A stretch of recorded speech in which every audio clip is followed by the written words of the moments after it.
Hi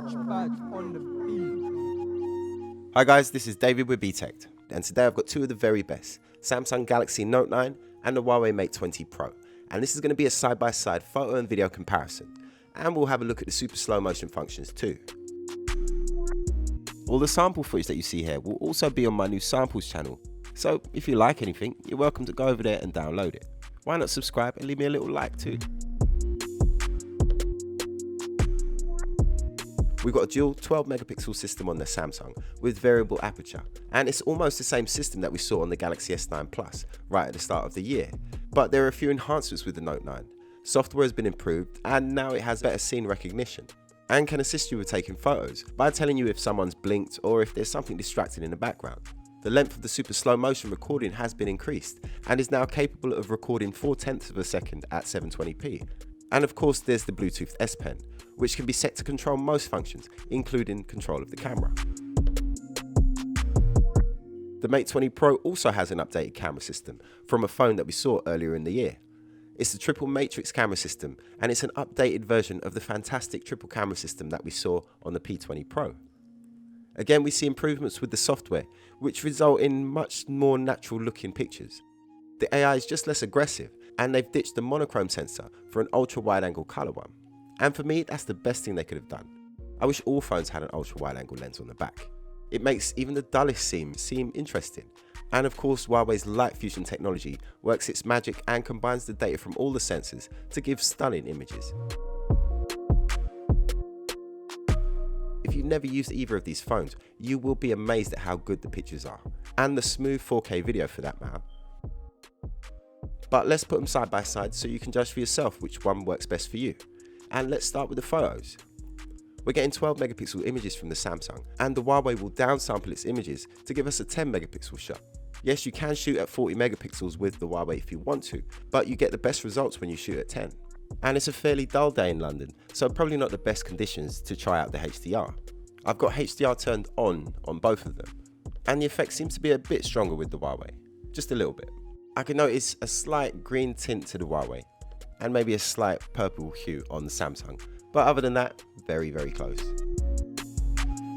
This shot is with the 2x lens on the Samsung and the 3x lens on the Huawei. I noticed on the Huawei that the telephoto lens isn't quite as nice quality wise as the other two lenses. It's still very nice, you still get great images, but I noticed a slight dip in quality. Interestingly though, the Samsung seems to have pushed the saturation up a little bit more than the Huawei, which isn't something that you'd usually expect. So let's take a look at the portrait modes. They're both producing great results, but as well as more contrast, there seems to be a little bit more detail as well on the Huawei. I think I definitely prefer the Huawei for portrait shots. The colours are just richer, but there is smoother graduation into that blur on the Samsung. Some would prefer the slightly more muted colours for portrait, but I prefer the Huawei. Moving on, and let's have a look at the video. I'm shooting at 4K 60 frames per second. There is video stabilisation with both, but I think it's clear to see that the Note is struggling a little bit more. The footage on the Mate 20 Pro seems a lot smoother. There's a much cooler image with the Mate 20 Pro, or is that a warmer image with the Note? Even though they still take on the same tones that they had with the photos, although the difference is more pronounced. Still, beautiful footage on both.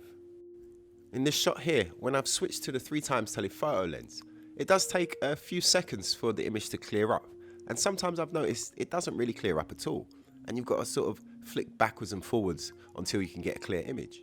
A software issue? Maybe, but this isn't something that I noticed on the P20 Pro.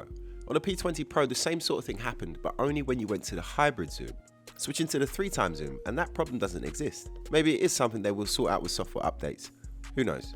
Moving on to the front cameras, and it's clear to see which one is which here.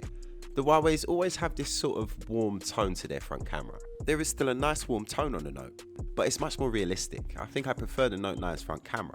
However, having said that, there is something to the aesthetic that Huawei camera gives. It is quite flattering, and I think that's the whole idea behind it. Also, beautifully smooth footage from the front camera on the Huawei. The electronic stabilization on the Note, not really doing a very good job, although it does have better quality.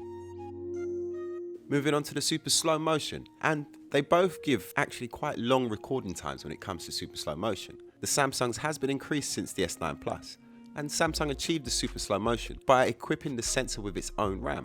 This is the same method that Sony use, however the Huawei sensor is not chipped, And although it's not official, I think the super slow motion is actually achieved through using software. What makes me say that? Well, like I said, there is no RAM on the sensor, and you can get a good super slow-mo shot in pretty poor lighting. Pretty much the same lighting as the normal camera, which isn't something that can be said for Samsung and Sony systems. They need almost full daylight to get a grain-free shot, but the Huawei can pull it off noise-free, indoors, and with pretty poor lighting.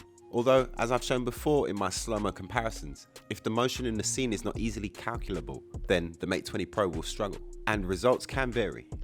Although having said that, here it does a good job, as does the Note 9, as to be expected.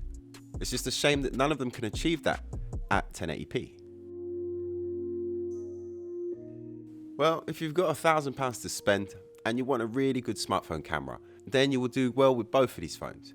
Me personally, I prefer the Mate 20 Pro, but I can see why some people would want to go with the Note 9 instead, especially with that S Pen if you want to use the camera remotely. But it's just that ultra wide angle lens that swings it for me. Anyway, that's it from me. Thank you for watching my comparison between the Mate 20 Pro and the Note 9, two of 2018's best phones. And I hope if you were interested in the photos, that this video has helped you decide which one you really want. Before I go, I want to say a big thank you to Direct Mobiles. They have over 24 years of award-winning customer service, which means they go above and beyond to make sure that you're getting the right phone. They also have a great selection of handsets. Check down in the video description for a link to their deals, or search directmobiles.co.uk.